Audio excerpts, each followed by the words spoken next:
Well, as the Prime Minister ends his second tenure and heading in for the next Lok Sabha elections, a sneak peek at the Modi Gallery, which is a part of the Prime Minister's Sangrahalaya or the Prime Minister's Museum, as it's begun to be called. Just taking a look about all the achievements of this government under Prime Minister Modi in the last two terms that he's been over here. And, it starts from 2014, of course. And we are going to take you through the entire gallery and explain to you the achievements of the government, what is it being showcased, and the interesting part is, like the other prime ministers who also have space over here, Prime Minister Modi's early life, his political career, his childhood days, and what has been his flagship programs and what really has been his focus of attention. For example, when I'm looking at from 2014 onwards, you saw the Niti Aayog being formed, which is completely different from the earlier planning commission. The idea is to make it more and more inclusive. You talked about the first International Yoga Day. You can see the picture of the Prime Minister doing yoga. Now, this yoga, for example, has put India on the world stage. On International Yoga Day, this is a pitch which was given by the Indian government, not just in India, but even in UN, across the countries, they are being celebrated as International Yoga Day. So India's attribution to them. Also, India, as a part of its foreign policy, has been a kind of a Sankat Mojan, helping countries during the vaccine, COVID times. Demonetization, much controversial, but at the end of the day, given thumbs up. India's defense sector, the fact that women are finding a place, that's also been an important pitch. So we are going to take you through the entire journey which is being showcased in the Modi Gallery. There are various sections which have been put across in this part, and each one of them essentially capsules the developments, projects of the government, what has really been the focus: Suraksha, Vikas, Atmanirbharta, especially Mahila Sashaktikiran. So let's take a look about what Modi government in the two terms has all been about. So the entire gallery has been divided into different sections, as you can see over here, and each section essentially demarcates or highlights what has been the focus and the achievements of this government. So one of the first ones that we are talking about is Sushasan, or the good governance over here. So I'm just going to take a look. For example, the abrogation of Article 370. At that point of time, it was mired in a lot of controversy, but at the end of the day, it's now been given a thumbs up in the valley in Jammu and Kashmir, because it's brought a lot of infrastructural developments, and the entire idea behind it, of course, was that India is one. No particular place or state should be considered special. I think the big point of the Prime Minister, the big pitch really for 2024 is going to be about women empowerment, Nari Shakti. Triple Talaq, for example, has been one of them. So these pictures basically showcases the various measures which the government has taken, whether it is in terms of education of young children or young girl child, that everyone must given the chance to go to school and get an education and be successful. And also those who need problem, the Sakhi scheme. This is a one-stop center which is a part of the WCD program as well. Mothers, pregnant women, the kind of vaccination, their health care. Because what was found is that the mortality rate was pretty high. To try and ensure that best medical facilities are provided to women, and the girl child occupies a special place. The Prime Minister would often put up these pictures about take a selfie with your daughter, so that this kind of female feticide comes to an end, and is across the country, especially in those parts where this entire tradition, so to say, was very common, and he's tried to make a breakaway with that, and triple talaq and all of that is very much a part of it. This comes as a part of the woman empowerment pitch by the Prime Minister, and of course as a part of the good governance, decisive leadership, effective delivery. All of this we are seeing is being showcased as a part of what is now called the Modi Gallery, and it talks about a new India, new economy, and that's why he says whenever you go through this gallery about sahi samay hai, yahi samay hai, that this is the right time to bring about change. Let's take a look at the next section that we go across, and that is the global peace and harmony, the foreign policy of this government. Now, the pitch which the Prime Minister has often made is that yes, it is important that India becomes, has good equations with other countries, but that should not be seen as a contradiction to Atmanirbharta and self-reliance. And India should no longer be dismissed off as a developing or a third world or a developing economy. There are many fields in which India has contributed to the world, and I think the best one was during the COVID times, the vaccine Maitri that we spoke about.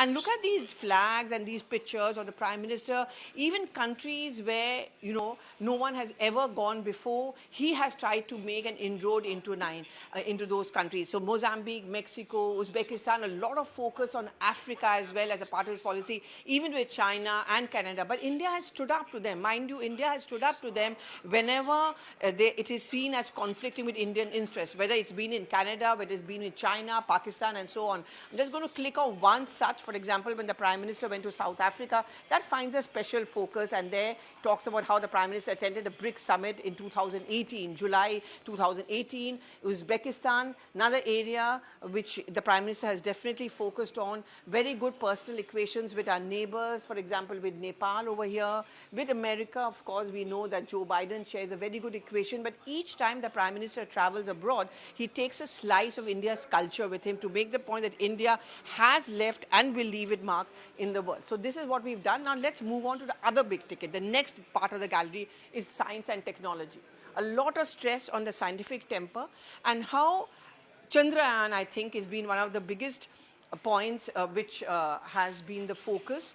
And so you can see these kind of showcases being put up over here.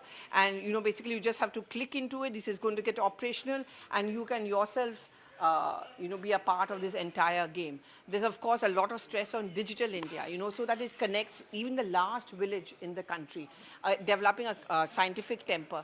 And how can we not talk about COVID-19, which I would say saw an emerging of India to a very great extent. India having its own vaccine. See, you can see, made in India. That's the kind of the vaccination story. And vaccine Maitri, many developed countries are fighting to give infrastructural facilities. But at that point of time, India showed to the world as a part of a vaccine Maitri that we can have our own vaccines and good one at that. In fact, it stood tall against many of the foreign-made vaccines as well. So that's been another story. And of course, Digital India is also the focus where the last man, he has his phone, his digital account allows for transparency and for ease of payment. So this is as far as some sections of the gallery is concerned. I'm just going to go back to one of the biggest pictures of this government, that is called Vikas and Rising India. Let me just go and take a look at that. So one of the things which the Prime Minister always ensures when he travels abroad is that he takes a slice of India. So the gifts, for example, which is given to him to heads of governments, by heads of states, those who are visiting our country, to all of them, he actually gives gifts which denotes every corner of the country. This also occupies a special place as far as the Modi Gallery is concerned. Just listen to what he's saying. His voiceover talks about a dharohar, heritage of India, which really needs to be protected. These are the thoughts which are very much enshrined in the work of the Modi government as well as of this Modi Gallery. So another pitch of the government certainly has been what is called Rising India or Vikas. You can see another part of the Modi Gallery very much focusing on this, and we've got the Vice President of the Prime Minister, Vice Chairman of the Prime Minister's Gallery, Mr. Dr. Surya Prakash. Thank you so much for joining us on CNN News 18. I've taken a round of this entire gallery, which of course showcases the different developments of this government. You're talking about Vikas or Rising India. I believe there's a very fascinating where you just tap your phone on this. And we come to do, Correct. You can just tap your phone and get okay. So basically, I download this app, I tap it on my phone, and then I get an idea of the different programs and the progress. So, you talk about the Prime Minister's journey from his childhood to his political time to the present developments. We stop it at this point of time. Why was this time chosen? Is it because we are almost towards the end of his tenure? And what are the highlights of the gallery? Okay, now first, as far as the timing is concerned, in fact, we started work on this gallery about a year ago. We have had 15 Prime Ministers to date, including Gulzarilal Nanda. And the 14 Prime Ministers, their galleries were ready in April 22 when the Prime Minister inaugurated the Sangrahalaya. Okay. We got down to working on the Narendra Modi Gallery about a year ago.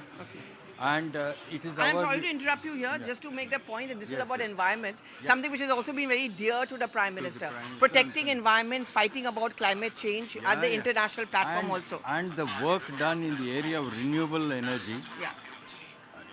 And that was a pitch in the recently concluded BRICS summit also. So you were talking about coming back to the thing is, that's the executive council of the Prime Minister's Museum and Library. It was of the view that we must showcase the story of India over the last 75 years since independence. So that is how we come into the two tenures of Prime Minister Narendra Modi. But this is, of course, going to be updated. Yeah, this will be updated. Like sometimes some of the other galleries also, when we get new inputs or we request the families, associates of all prime ministers to give us artifacts. Because what I'm interested to watch also is that once the Pran Pratishtha is over, I guess that is also going to find a place over here. Yeah, that will Okay, find a place also. yeah. But the point is that if you look at the 10 years of Narendra Modi, some things which we get highlighted here, for example, is say his ability to take on, head on, or to wade into some of the most complex issues. You take GST, for example. Or demonetization. Or demonetization, GST. Let's talk about a new parliament house. For 20 years, everyone said we need a new parliament because once the census after 2026, that's the constitution saying that, the delimitation has to happen and the strength of the two houses has to go up. But nobody took that initiative to build that new parliament. He laid the foundation stone in December 2020. He inaugurated it in May 23. So actually we have a segment here which will explain how much of the things he does is all specific time bound. Before I come there is to a that, timeline to I it. also very intrigued and interested. You're having a banyan tree over here. Yes. And you have the life and times of the Prime Minister from his humble beginning childhood. Yes. Significance of the banyan tree and its connect to the Prime Minister's life. What's that? Okay, the significance of the banyan tree is to Bharat itself. Yes, it's a symbol of our heritage. Yes, and also stability. It provides shelter, it provides stability, it sort of personifies strength. It has many virtues. So, You were telling me about yes, we'll come here. Yeah. Okay. Okay, now this The is Kashi Vishwanath where- corridor, again something which he's talked about, the factories, yes. No, again it's all time bound. For example, when he lays the foundation stone, often I've seen him asking as to when the completion When it's been date inaugurated. is Okay, so the and AIMS what is Guwahati it. and when has it been completed, you put up those side by side pictures. Look at that HAL factory Tumkur. Yeah. Foundation stone was 2016 and inaugurated. And again, you know, when we are talking about the Ram Mandir and people are saying that it's all about religion, no, I think he's making the point it's also about development or redevelopment because there's an ancillary industry. And more important, the last 10 years, we are actually reconnecting with our civilization in a sense. In my view, we got disconnected during the British colonial phase and I would say the Nehruvian phase in our national politics. There was a disconnect. Now this reconnect is happening. Look at the Kashi corridor thing, which he has... I also want to have a look at the very special room you're talking about. I did have a look at the one on heritage, but on national security. It's supposed to be a 7D. Can you explain to us what that essentially means? No, it's a very kind of immersive experience you will get. And we can go there and see that. Yeah. And it will also, it showcases